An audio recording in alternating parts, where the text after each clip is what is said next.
ക്രൂശിക്കപ്പെട്ട ക്രിസ്തുവിനെ പ്രസംഗിക്കുന്നു. ദൈവ തിരുനാമത്തിൻ്റെ മഹത്വം ഉണ്ടാകട്ടെ. പുറപ്പാട് പുസ്തകം 2-ാം അധ്യായം 9-ാം വാക്യം. ഫറവോൻ്റെ പുത്രി അവളോട്, നീ പൈതലിനെ കൊണ്ടുപോയി മുല കൊടുത്ത് വളർത്തണം, ഞാൻ നിനക്ക് ശമ്പളം തരാം എന്ന് പറഞ്ഞു. സ്ത്രീ പൈതലിനെ എടുത്ത് കൊണ്ടുപോയി മുല കൊടുത്ത് വളർത്തി. നീ പൈതലിനെ കൊണ്ടുപോയി മുല കൊടുത്ത് വളർത്തണം, ഞാൻ നിനക്ക് ശമ്പളം തരാം.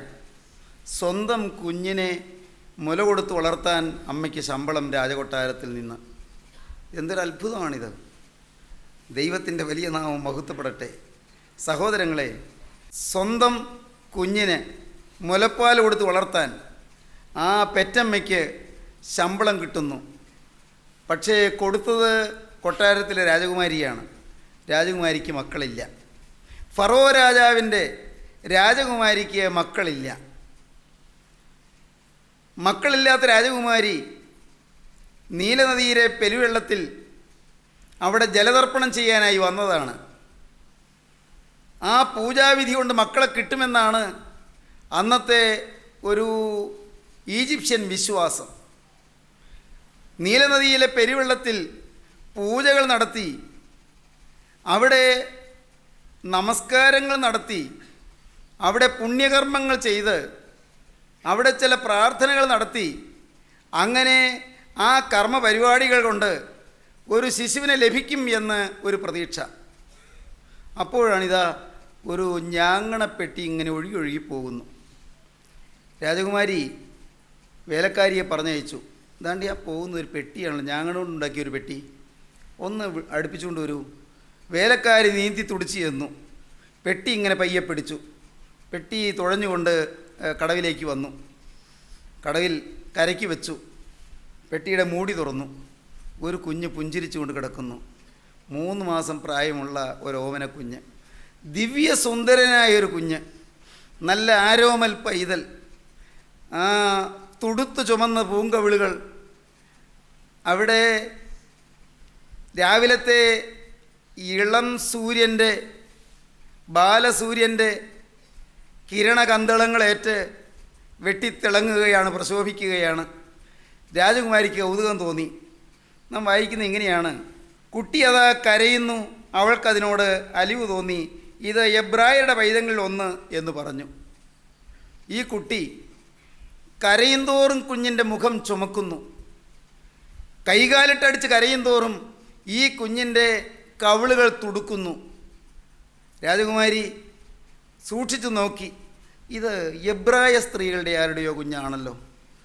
ഈ കുഞ്ഞ് കരയുന്നല്ലോ, പാവം. എന്തായിരിക്കുമോ ഈ കുഞ്ഞിനെ ഇങ്ങനെ ഒഴുക്കി വിട്ടത്? മുലപ്പാൽ കുടിച്ചിട്ട് എത്ര നേരമായിരിക്കും? വിശന്ന് കരയുകയായിരിക്കും. വേഗം ഈ കുഞ്ഞിനെ മുലപ്പാൽ കൊടുക്കണമല്ലോ. രാജകുമാരി അങ്ങനെ കുഞ്ഞിനെ നോക്കിക്കൊണ്ട് മനസ്സലിവോടെ നിൽക്കുമ്പോൾ, അപ്പോൾ ഇതാ ഒരു 6 വയസ്സുള്ള പെൺകുട്ടി അടുക്കിലേക്ക് ചെല്ലുന്നു. ആരാണ്? നിങ്ങൾക്ക് മനസ്സിലായി, അത് മിരിയാമാണ്. ഈ കുഞ്ഞിൻ്റെ പെങ്ങളാണ്. മോശയുടെ മൂത്ത സഹോദരി, 6 വയസ്സ് പ്രായം കൂടുതലുള്ള മിരിയാം വളരെ ഉത്സാഹ പ്രസരിപ്പോടെ അവൾ ഓടിച്ചെന്നു. അവളോട് ചോദ്യം ചോദിക്കുന്നുണ്ട് രാജകുമാരിയോട്. ഈ പൈതലിന് മുല കൊടുക്കേണ്ടതിന് ഞാൻ ഒരു എബ്രായ സ്ത്രീയെ ചെന്ന് വിളിച്ചുകൊണ്ട് വരണമോ? എന്തൊരു ബുദ്ധി! ഈ 6 വയസ്സുകാരി പെങ്കൊച്ചിനുള്ള ബുദ്ധി നോക്കണം. ഈ പൈതലിന് മുല കൊടുത്ത് വളർത്തേണ്ടതിന് ഒരു എബ്രായ സ്ത്രീയെ ഞാൻ ചെന്ന് വിളിച്ചുകൊണ്ട് വരണമോ എന്ന് ചോദിച്ചു. മിസ്രയീം കൊട്ടാരത്തിലെ ഫറവോൻ രാജാവിൻ്റെ പുത്രിയുടെ മനസ്സലിവ് കണ്ട്, ഈ കുഞ്ഞ് കരയുന്നല്ലോ എന്നുള്ള ആർദ്രത കണ്ട്, ആ തക്കം നോക്കി മിരിയാം ചോദിക്കുകയാണ്, ഈ കുഞ്ഞിന് ആ മുല കൊടുക്കേണ്ടതിന് ഒരു എബ്രായ സ്ത്രീയെ ഞാൻ വിളിച്ചുകൊണ്ട് വരട്ടെ എന്ന്. ചെന്ന് കൊണ്ടുവരിക എന്ന് ഫറവോൻ്റെ പുത്രി അവളോട് പറഞ്ഞു. അവൾ ചെന്ന് പൈതലിൻ്റെ അമ്മയെ വിളിച്ചുകൊണ്ട് വന്നു. സ്വന്തം അമ്മയെ തന്നെ. അമ്മയോട് അവൾ രഹസ്യം പറഞ്ഞു കാണും. അമ്മ ആരാണെന്ന് മറ്റേ പറഞ്ഞേക്കല്ലേ, അമ്മ മണ്ടത്തരമൊന്നും പറഞ്ഞേക്കല്ലേ, കുഴപ്പമാകും, അമ്മ മിണ്ടല്ലേ, ആരാണെന്ന് പറയണ്ടേ, കുഞ്ഞിൻ്റെ അമ്മയാണെന്നും പറയണ്ട. തൽക്കാലം ഈ കൊച്ചു കരയുന്ന കണ്ടപ്പോൾ ഫറവോൻ്റെ പുത്രിക്ക് ഒരു അനുകമ്പ തോന്നിയിരിക്കുകയാണ്. 6 വയസ്സേ ഉള്ളുവെങ്കിലും ഈ മിരിയാമിൻ്റെ ബുദ്ധി കൗശലം നോക്കണം, തക്ക സമയത്തുള്ള ബുദ്ധി. പ്രിയപ്പെട്ടവരെ, ദൈവം കരുതുന്ന തൻ്റെ ദാസന് വേണ്ടി സ്വർഗത്തിലെ ദൈവം എല്ലാം ക്രമീകരിക്കുകയാണ്. എല്ലാം ഒരുക്കുകയാണ്. എന്തൊരു അത്ഭുതം! ഈ എബ്രായ സ്ത്രീ വന്നു, മോശയുടെ അമ്മ വന്നു, ഫറവോൻ്റെ പുത്രി അവളോട്, നീ പൈതലിനെ കൊണ്ടുപോയി മുല കൊടുത്ത് വളർത്തേണം, ഞാൻ നിനക്ക് ശമ്പളം തരാമെന്ന് പറഞ്ഞു. സ്ത്രീ പൈതലിനെ എടുത്തുകൊണ്ടുപോയി മുല കൊടുത്ത് വളർത്തി. ദൈവമക്കളോട് ഈ സമയത്ത് വളരെ ഗൗരവമേറിയൊരു കാര്യം എനിക്ക് പറയാനുണ്ട്. നിങ്ങൾ വളർന്നു വന്നത് നിങ്ങളുടെ കഴിവ് കൊണ്ടല്ല. നിങ്ങൾ ഇത്രടം എത്തിയത് നിങ്ങളുടെ യോഗ്യത കൊണ്ടല്ല, എൻ്റെ യോഗ്യത കൊണ്ടല്ല, എൻ്റെ കഴിവ് കൊണ്ടല്ല. ഉയരത്തിലെ കണ്ണ് നമ്മെ കണ്ടുകൊണ്ടിരുന്നു. സ്വർഗത്തിലെ ദൈവത്തിൻ്റെ കണ്ണ് നമ്മെ നോക്കിക്കൊണ്ടിരുന്നു. ഉയരത്തിൽ നിന്ന് ആർദ്രതയുള്ള ദൈവം, നമ്മെ ഈ ഭൂമിയിൽ സൃഷ്ടിച്ചാക്കിയ ദൈവം, നമ്മെ ഈ ഭൂമിയിൽ തൻ്റെ കൈപ്പണിയായി മെനഞ്ഞാക്കിയ ദൈവം നമുക്ക് വേണ്ടി എല്ലാം ക്രമീകരിച്ചു കൊണ്ടിരുന്നു. സ്നേഹിതരെ, ഒന്നും യാദൃച്ഛികമായിട്ടല്ല നടന്നത്. നിങ്ങൾ പറയും, ദൈവം എൻ്റെ കാര്യം മറന്നു, എൻ്റെ കാര്യം ദൈവം ഓർത്തില്ല, എൻ്റെ അമ്മ എൻ്റെ ചെറുപ്രായത്തിൽ നിന്ന് മരിച്ചു പോയല്ലോ, എൻ്റെ അമ്മ മരിച്ചു പോയിട്ട് ദൈവം എനിക്ക് വേണ്ടി കരുതിയില്ലല്ലോ, എൻ്റെ അപ്പൻ നേരത്തെ മരിച്ചു പോയല്ലോ, ഞാൻ ആരോരുമില്ലാത്തവളായി ജീവിക്കേണ്ടി വന്നല്ലോ, ആരോരുമില്ലാത്തവനായി ഞാൻ ജീവിക്കേണ്ടി വന്നല്ലോ. പ്രിയപ്പെട്ടവരെ, നിങ്ങളുടെ ഹൃദയത്തിൽ നിങ്ങൾക്ക് വലിയ നിരാശാകരമായ പല കാര്യങ്ങളും ഓർക്കാനുണ്ട്. എല്ലാം നഷ്ടപ്പെട്ടതായി നിങ്ങൾക്ക് തോന്നുന്നുണ്ട്. പലതരത്തിലുള്ള അപകർഷതാ ബോധങ്ങൾ നിങ്ങളെ വലയം ചെയ്യുന്നുണ്ട്. മറ്റുള്ളവരെ പോലെ എനിക്ക് കരുതൽ കിട്ടിയില്ല, മറ്റുള്ളവരെ പോലെ എനിക്ക് വിദ്യാഭ്യാസം കിട്ടിയില്ല, മറ്റുള്ളവരെ പോലെ എനിക്ക് സാഹചര്യങ്ങൾ അനുകൂലമായി കിട്ടിയില്ല, മറ്റുള്ളവരെ പോലെ എനിക്ക് ആരോഗ്യം ലഭിച്ചില്ല, മറ്റുള്ളവരെ പോലെ എനിക്ക് സൗന്ദര്യം കിട്ടിയില്ല, മറ്റുള്ളവരെ പോലെ എനിക്ക് ബുദ്ധി കൗശലം കിട്ടിയില്ല, മറ്റുള്ളവരെ പോലെ എനിക്ക് കഴിവ് കിട്ടിയില്ല. പ്രിയപ്പെട്ടവരെ, പലതും നിങ്ങൾക്ക് അങ്ങനെ അപകർഷതാബോധത്തോടെ ചിന്തിക്കാനുള്ള വകകളുണ്ട്. ഓർക്കുക, സ്വർഗത്തിലെ ദൈവം നിങ്ങളെ കണ്ടുകൊണ്ടിരുന്നു, ദൈവം നിങ്ങളെ അറിഞ്ഞുകൊണ്ടിരുന്നു. ഒന്നും യാദൃച്ഛികമായിട്ടല്ല സംഭവിച്ചത്. ദൈവവേദിലേ, നിൻ്റെ ജീവിതത്തിൽ സംഭവിച്ചതൊന്നും യാദൃച്ഛികമല്ല. നിൻ്റെ പ്രിയപ്പെട്ടവർ നേരത്തെ നിന്നെ വിട്ടുപോയി അക്കരയ്ക്ക് പോയത് ഒന്നും യാദൃച്ഛികമല്ല. മകനെ, നിൻ്റെ പ്രിയപ്പെട്ട ഓമന കുഞ്ഞ് നഷ്ടപ്പെട്ടത് യാദൃച്ഛികമല്ല. മകനെ, നിൻ്റെ ബിസിനസ് തകർന്നത് യാദൃച്ഛികമല്ല. മകനെ, നിൻ്റെ ജീവിതത്തിൽ ചില കേടുകളും കെടുതികളും കഷ്ടങ്ങളും നഷ്ടങ്ങളും വന്നത് യാദൃച്ഛികമല്ല. സഹോദരി, നിൻ്റെ ജീവിതത്തിൽ ചില ദുരിതങ്ങൾ നേരിട്ടത് യാദൃച്ഛികമല്ല. ഇന്ന് നീ ചില പ്രതിസന്ധികളിലൂടെ കടന്നു പോകുന്നത്, യാതനാഭരിതമായ ജീവിതം നീ നയിക്കുന്നത് ഒന്നും യാദൃച്ഛികമല്ല. എല്ലാം കാണുന്ന ഒരു ദൈവമുണ്ട്. എല്ലാറ്റിനും പരിഹാരം കാണുന്നൊരു ദൈവമുണ്ട്. എല്ലാം മാറ്റിത്തരുന്നൊരു ദൈവമുണ്ട്. നിനക്കിനിയും ആനന്ദകരമായ നല്ല കാലങ്ങൾ തരാൻ കഴിവുള്ള ഒരു ദൈവമുണ്ട്. ശോഭനമായ വസന്തകാലങ്ങൾ നിൻ്റെ ജീവിതത്തിൽ വിരിയിച്ചു തരുവാൻ കഴിവുള്ള ഒരു നല്ല ദൈവമുണ്ട്. നിങ്ങൾ വിശ്വസിക്കൂ. നാഥാ, എൻ്റെ ജീവിതത്തിൽ നിൻ്റെ കരം വയ്ക്കണമേ, എന്നിൽ നിൻ്റെ പ്രവൃത്തി തുടരണമേ, എന്നെ ഇത്രത്തോളം നടത്തിയ ദൈവമേ, പൂർണ്ണതയിലേക്ക് എന്നെ എത്തിക്കണമേ, നിത്യ സൗഭാഗ്യ തീരങ്ങളിലേക്ക് എന്നെ എത്തിക്കണമേ. നിങ്ങൾ പ്രാർത്ഥിക്കൂ, നിങ്ങളുടെ ജീവിതം ക്രിസ്തുവിൻ്റെ കരങ്ങളിലേക്ക് കൊടുക്കൂ. ഇത്രത്തോളം നിങ്ങൾ നടത്തിയ ദൈവം, ഇത്രത്തോളം നിങ്ങൾ സഹായിച്ച ദൈവം, ഇത്രത്തോളം യഹോവ നമ്മെ സഹായിച്ചു എന്ന് പറഞ്ഞ് ഏബനേസർ എന്ന് പേരിട്ടു. ഏബനേസർ, ഇത്രത്തോളം യഹോവ നമ്മെ സഹായിച്ചു, ഇത്രത്തോളം നിങ്ങൾ നടത്തിയ ദൈവം ഇനിയും നിങ്ങൾ നടത്താൻ ശക്തനാണ്. നിങ്ങൾ വിശ്വസിക്കൂ. നിങ്ങളെ വീഴാതെ കാത്തവൻ, നിങ്ങളെ അപകടത്തിൽപ്പെടാതെ സൂക്ഷിച്ചവൻ, അനർത്ഥത്തിൽ നിങ്ങളെ കരയേറ്റിയവൻ, അത്യാഹിതങ്ങൾ വന്നപ്പോൾ നിങ്ങളുടെ കരത്തിൽ പിടിച്ച് നിങ്ങളെ താങ്ങിയവൻ, അവൻ ഇന്ന് നിങ്ങളുടെ അരികത്തുണ്ട്. മകനെ, നിങ്ങൾ ഭയപ്പെടേണ്ട, മകളെ, നിങ്ങൾ ഭയപ്പെടേണ്ട. ജീവിതത്തിൻ്റെ യാതനകളും ദുരിതങ്ങളും വേദനകളുമായി നിങ്ങൾ ഏറ്റുമുട്ടി തകരുമ്പോൾ, ഇൻഫീരിയോറിറ്റി ഫീലിംഗ്, അപകർഷതാ ബോധം കൊണ്ട് നിങ്ങൾ വാടിത്തകരുമ്പോൾ, എൻ്റെ ദൈവമേ, എന്നെ നീ എന്തിനിങ്ങനെ സൃഷ്ടിച്ചു എന്ന് പറഞ്ഞ്, മോനെ, നീ പരിഭവിക്കല്ലേ, നീ പരാതി പറയല്ലേ, മോളെ, നീ എങ്കിലും ദൈവമേ, നീ എനിക്ക് ഇതല്ലേ തന്നത് എന്ന് പറഞ്ഞ് ദൈവത്തോട് പരിഭവിക്കല്ലേ. നീ വിശ്വസിക്കൂ. നിനക്ക് വേണ്ടി ഏറ്റവും നല്ലത് കരുതുന്ന ഒരു ദൈവമുണ്ട്, ഏറ്റവും ശ്രേഷ്ഠമായത് കരുതുന്ന ഒരു ദൈവമുണ്ട്. ആ ദൈവത്തെ നീ കാണൂ. ആ ദൈവം ഇതാ നിൻ്റെ അരികത്ത് വന്നിട്ടുണ്ട്. അവനോട് നീ വാക്ക് പറയൂ. നാഥാ, നീയാണ് എന്നെ ഇത്രയും എത്തിച്ചത്, ഇവിടം വരെ ഇവനെ കൊണ്ടുവന്നത് നീയാണ്, ഇനിയും അന്ത്യം വരെ കൊണ്ടുപോകാൻ നീ ശക്തനാണ്. എന്നെ നീ വിളിച്ചിറക്കി ഇവിടം വരെയും എത്തിച്ചു, ഇനിയും എൻ്റെ ജീവിതം പൂർത്തീകരിപ്പാൻ നീ ശക്തനാണ്. ഞാൻ വിശ്വസിക്കുന്നു. നിൻ്റെ ആണിപ്പാടുള്ള കരങ്ങളിലേക്ക് എൻ്റെ ഈ നിസ്സാരമായ ജീവിതം ഞാനിതാ ഏൽപ്പിച്ചു തരുന്നു. എന്നെ നീ ഒന്ന് പിടിച്ചുകൊള്ളണമേ, എന്നെ നീ ഒന്ന് അയച്ചു കൊള്ളണമേ. മോശ കൊട്ടാരത്തിൽ വളർന്നു, മിസ്രയീം കൊട്ടാരത്തിൽ വളർന്നു. ഇടയ്ക്ക് ഈ അമ്മ മോനെ ഒന്ന് കാണുമായിരിക്കുമില്ലേ? കാണുമായിരിക്കണം. പെങ്ങള് കൊട്ടാരത്തിൻ്റെ വെളിയിൽ നിന്ന് എങ്ങി നോക്കി കാണുമായിരിക്കണം. പണ്ടത്തെ പോലെ സ്വാതന്ത്ര്യമില്ല. ഫറവോ രാജാവിൻ്റെ അരുമ വൈദ്യരായി വളർന്നു വരികയല്ലേ, രാജകുമാരനായി വളർന്നു വരികയല്ലേ. ദൈവത്തിന് സ്തോത്രം. പ്രിയപ്പെട്ടവരെ, 40 വർഷം കൊട്ടാരത്തിൽ വളർന്നു. എന്നാൽ ഒരു ദിവസം വലിയൊരു പേടി. നാം അങ്ങനെയാണ് വായിക്കുന്നത്. ഒരു ദിവസം വലിയൊരു പേടി എന്താണ്? 15-ാം വാക്യം. ഫറവോൻ ഈ കാര്യം കേട്ടാറെ മോശയെ കൊല്ലുവാൻ അന്വേഷിച്ചു.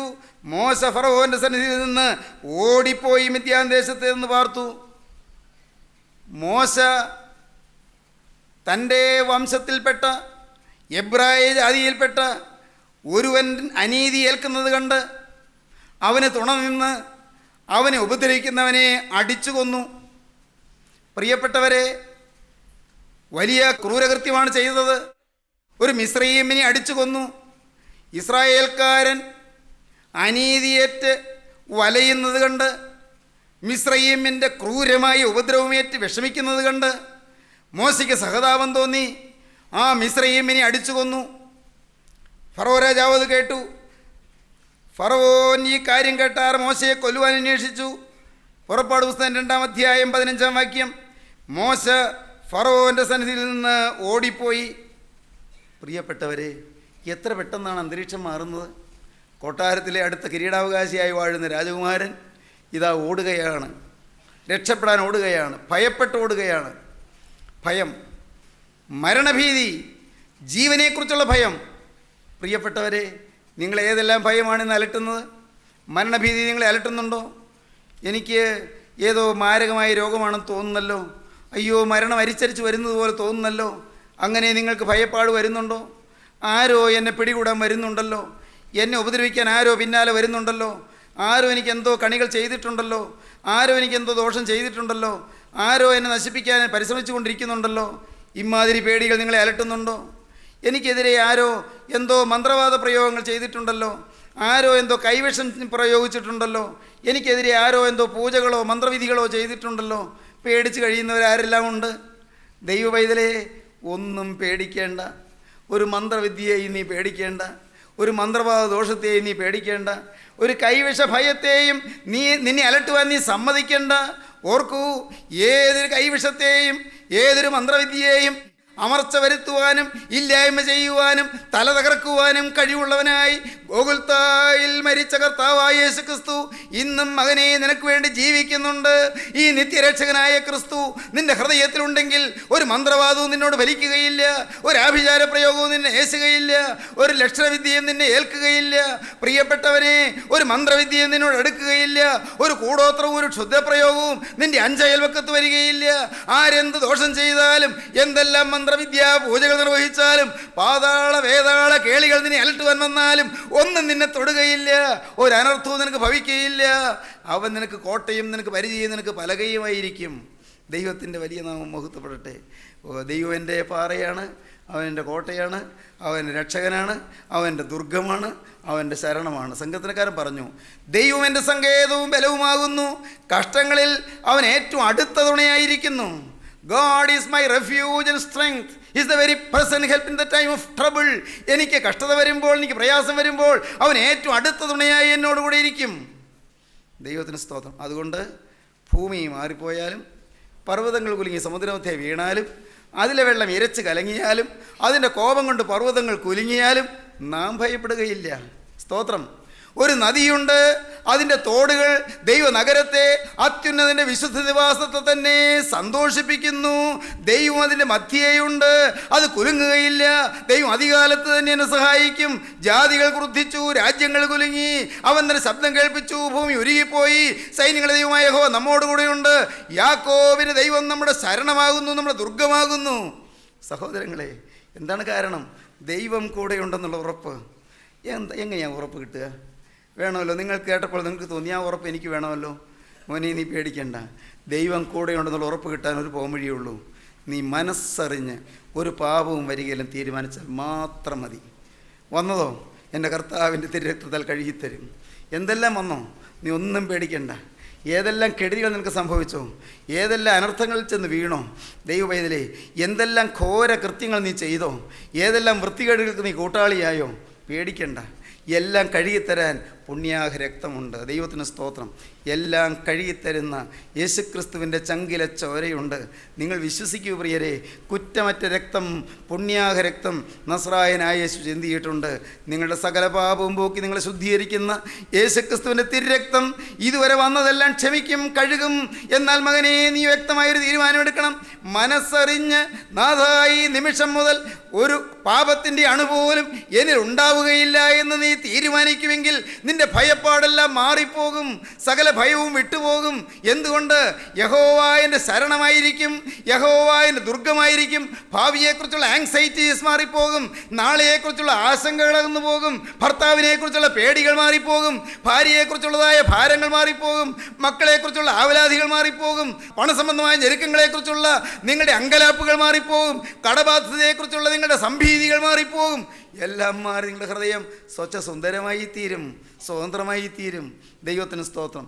27-ാം സങ്കീർത്തനത്തിലല്ലേ സങ്കീർത്തനക്കാരൻ പാടുന്നത്? യഹോവ എൻ്റെ വെളിച്ചവും എൻ്റെ രക്ഷയുമാകുന്നു, ഞാൻ ആരെ ഭയപ്പെടും? യഹോവ എൻ്റെ ജീവൻ്റെ ബലം, ഞാൻ ആരെ പേടിക്കും? എൻ്റെ വൈരികളും ശത്രുക്കളുമായ ദുഷ്കർമ്മികൾ എൻ്റെ മാംസം തിന്നുവാൻ എന്നോട് അടുക്കുമ്പോൾ ഇടറി വീഴും. ഒരു സൈന്യം എൻ്റെ നേരെ പാളയിറങ്ങിയാലും എൻ്റെ ഹൃദയം ഭയപ്പെടുകയില്ല. എനിക്ക് യുദ്ധം നേരിട്ടാലും ഞാൻ നിർഭയമായിരിക്കും. ദൈവത്തിന് സ്തോത്രം. യഹോവ എൻ്റെ വെളിച്ചവും എൻ്റെ രക്ഷയുമാകുന്നു, ഞാൻ ആരെ ഭയപ്പെടും? ഞാൻ ആരെ പേടിക്കും? യഹോവ എൻ്റെ ജീവൻ്റെ ബലം, ഞാൻ ആരെ പേടിക്കും?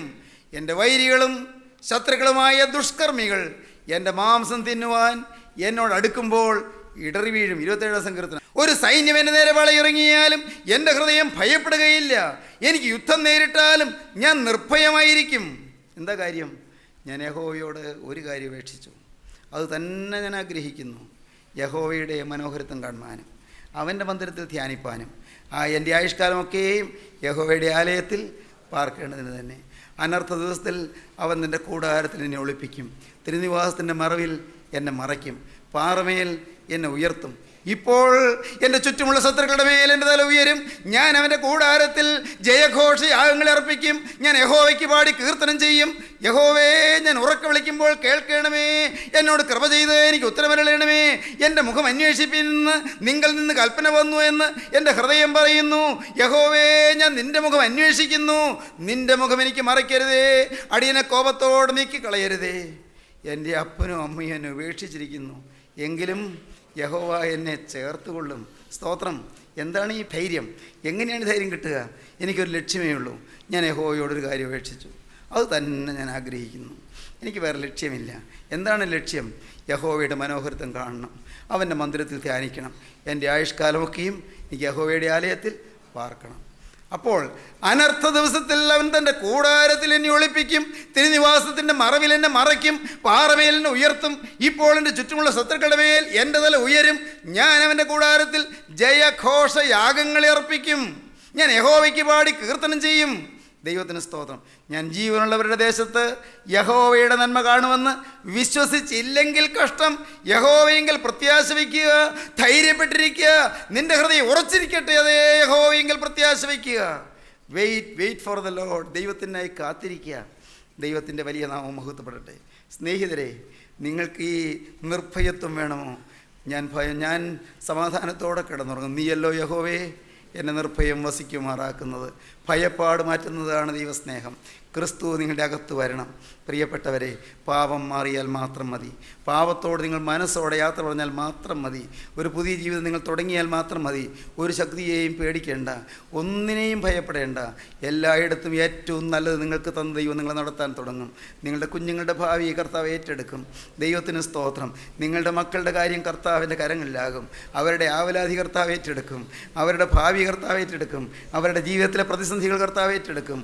നിങ്ങളുടെ കൂട്ടായ്മയുടെ കാര്യം കർത്താവ് ഏറ്റെടുക്കും. ദൈവത്തിന് സ്തോത്രം. ദൈവത്തിൻ്റെ വലിയ നാമം മഹത്വപ്പെടും. നിങ്ങളുടെ വീടിൻ്റെ കാര്യം കർത്താവ് ഏറ്റെടുക്കും. പ്രിയപ്പെട്ടവർ, നിങ്ങളുടെ വിവാഹത്തിൻ്റെ കാര്യം കർത്താവ് ഏറ്റെടുക്കും. നിങ്ങൾക്കൊരു കുഞ്ഞിനെ വേണമോ? അത് കർത്താവ് ഏറ്റെടുക്കും. ദൈവത്തിന് സ്തോത്രം. അടഞ്ഞ ഗർഭപാത്രം തുറക്കണമോ? അത് കർത്താവ് ഏറ്റെടുക്കും. ദൈവത്തിന് സ്തോത്രം. മകനെ, നിൻ്റെ രോഗങ്ങൾ സൗഖ്യമാകണമോ? അത് കർത്താവ് ഏറ്റെടുക്കും. മകളെ, നിൻ്റെ കുടുംബത്തിൽ ഐശ്വര്യവും സമൃദ്ധിയും സന്തോഷവും സ്വൈര്യവും വരണമോ? അത് കർത്താവ് ഏറ്റെടുക്കും. എല്ലാം ഏറ്റെടുക്കും. അത്യുന്നതനായ ദൈവത്തെ ഞാൻ വിളിച്ചപേക്ഷിക്കുന്നു. എനിക്ക് വേണ്ടി സകലവും നിർവഹിക്കുന്ന ദൈവത്തെ തന്നെ, അത്യുന്നതനായ ദൈവത്തെ ഞാൻ വിളിച്ചപേക്ഷിക്കുന്നു. എനിക്ക് വേണ്ടി സകലവും നിർവഹിക്കുന്ന ദൈവത്തെ തന്നെ. എല്ലാം നിർവഹിക്കാനൊരു ദൈവമുണ്ട്, എല്ലാം കാക്കുവാനൊരു ദൈവമുണ്ട്, എല്ലാം നിർണയിപ്പാനൊരു ദൈവമുണ്ട്, എല്ലാം നിയന്ത്രിപ്പാനൊരു ദൈവമുണ്ട്. മകനെ, ആ ജീവനുള്ള ദൈവത്തിൻ്റെ കരങ്ങളിലേക്ക് താണു കൊടുക്കാമോ? ആ കരമിത നിൻ്റെ തലയ്ക്ക് മീതെ നിവൃത്തിയിരിക്കുകയാണ്. ദൈവപൈതലേ, ആ കരമുണ്ടല്ലോ, ആ കരം നിൻ്റെ തലയ്ക്ക് മീതെ നിവൃത്തിയിരിക്കുകയാണ്. നിൻ്റെ ശിരസിൽ വയ്ക്കാൻ ആ കരം നിൻ്റെ തലയ്ക്ക് മീതെ നിവൃത്തിയിട്ടുണ്ട്. ആ കരത്തിൽ നിന്ന് ഇതാ തിരുരക്തം തുള്ളി തുള്ളിയായി ഒഴുകുന്നുണ്ട്. അത് നിൻ്റെ ശിരസിൽ വന്ന് പതിയുന്നുണ്ട്. ഒന്ന് നീ പറഞ്ഞാൽ മതി, നാഥാ, ഇന്ന് വരെ എനിക്ക് തോന്നിയതുപോലെ ഞാൻ ജീവിച്ചു. എനിക്ക് തോന്നിയതുപോലെ ജീവിച്ച കാലത്തെല്ലാം പിശാചിൻ്റെ ഹിതപ്രകാരം ഞാൻ ജീവിച്ചു പോയി. എന്നാൽ നാഥ, ഞാൻ മനസ്സോടെ സാത്താനോട് യാത്ര പറയുന്നു. ഞാൻ സ്വന്തം ഇഷ്ടത്തോടെ, സ്വന്തം ഇച്ഛാശക്തിയോടെ, പൈശാചിക ശക്തിയോടെ ഞാനിതാ യാത്ര പറയുന്നു. ഞാൻ ഇന്നു മുതൽ ഒരു പുതിയ സൃഷ്ടിയായി പാപവേശാതെ ജീവിക്കുമെന്ന് തിരുവൻപാവ് ഞാൻ പ്രതിജ്ഞ ചെയ്യുന്നു. മരണത്തോളം ഒരു വിശുദ്ധനായി, ഒരു ശുദ്ധിമതിയായി ഞാൻ ജീവിക്കുമെന്ന് രക്ഷക നിന്നോട് ഞാൻ വാക്ക് പറയുന്നു. ഇപ്പോൾ നിന്റെ കരുണയുടെ കരം എൻ്റെ മേലൊന്ന് വെക്കണമേ. നിന്റെ ആണിപ്പാടുള്ള കരം എൻ്റെ ശിരസിലൊന്ന് വെക്കണമേ. എന്നെ നീ ഒന്ന് തലോടണമേ, എന്നെ നീ ഒന്ന് തഴുകണമേ, എൻ്റെ കണ്ണുനീര് നീ ഒന്ന് തുടയ്ക്കണമേ, എൻ്റെ ഭാരങ്ങൾ നീ ഒന്ന് അകറ്റണമേ, എൻ്റെ ഭയപ്പാടുകൾ നീ ഒന്ന് നീക്കണമേ. എൻ്റെ മേൽ നിന്റെ തിരുരക്തം തളിക്കണമേ. തിരുരക്തത്തിന് അത്ഭുത ശക്തിയാൽ നീ എന്നെ എഴുന്നേൽപ്പിക്കണമേ. എൻ്റെ മേൽ നിന്റെ തിരുകൃപ പകർന്ന് എന്നെ ശക്തീകരിക്കണമേ, എന്നെ ശുദ്ധീകരിക്കണമേ, എന്നെ ശുദ്ധീകരിക്കണമേ, എന്നെ കഴുകണമേ, എന്നെ വെടിപ്പാക്കണമേ. നമുക്ക് പ്രാർത്ഥിക്കാം. കാരുണ്യവാനേ, ജീവനുള്ള ദൈവമേ, ഈ അതിമനോഹരമായ സമയത്തിനായി ഞങ്ങൾ നിന്നെ സ്തുതിക്കുന്നു, ഞങ്ങൾ നിന്നെ സ്തോത്രം ചെയ്യുന്നു. കരുണയുള്ള കർത്താവേ, ഈ വചനം കേട്ട എല്ലാവരെയും എൻ്റെ നാഥൻ്റെ ആണിപ്പാടുള്ള കരം വെച്ച് തലോടണമേ കർത്താവേ, ആശീർവദിക്കണമേ കർത്താവേ, അനുഗ്രഹിക്കണമേ കർത്താവേ, സമാധാനം നൽകണമേ കർത്താവേ, കുടുംബശാന്തി ഏകണമേ കർത്താവേ, രോഗസൗഖ്യം പകരണമേ കർത്താവേ, ആന്തരിക വിശുദ്ധി നൽകണമേ കർത്താവേ, ബന്ധനങ്ങൾ അഴിക്കണമേ കർത്താവേ, ശാപങ്ങളും ദോഷങ്ങളും മാറ്റണമേ കർത്താവേ, കുടുംബ സമാധാനം നൽകണമേ എൻ്റെ കർത്താവേ. സാത്താന്യ ബാധകൾ, ഭൂതബാധകൾ അകറ്റണമേ കർത്താവേ. തലമുറകളായി കുടുംബത്തിന്മേൽ പകർന്നു വന്ന സകല ശാപങ്ങളും മാറ്റി ഈ നിന്റെ മക്കളെ അനുഗ്രഹിക്കണമേ. ഇന്ന് ഈ വചനം കേട്ട എല്ലാവർക്കും യേശുക്രിസ്തുവിന്റെ തിരുരക്തത്താലുള്ള പാപവിമോചനവും ആന്തരിക ശാന്തിയും അവിടുന്ന് പ്രദാനം ചെയ്യണമേ. എല്ലാവരെയും അനുഗ്രഹിക്കണമേ. യേശുക്രിസ്തുവിന്റെ മഹത്വമുള്ള നാമത്തിൽ താഴ്മയോടെ പ്രാർത്ഥിക്കുന്ന പിതാവേ, കൃപയോടെ കേൾക്കുമാറാകണമേ. ആമീൻ. ഹല്ലേലൂയ.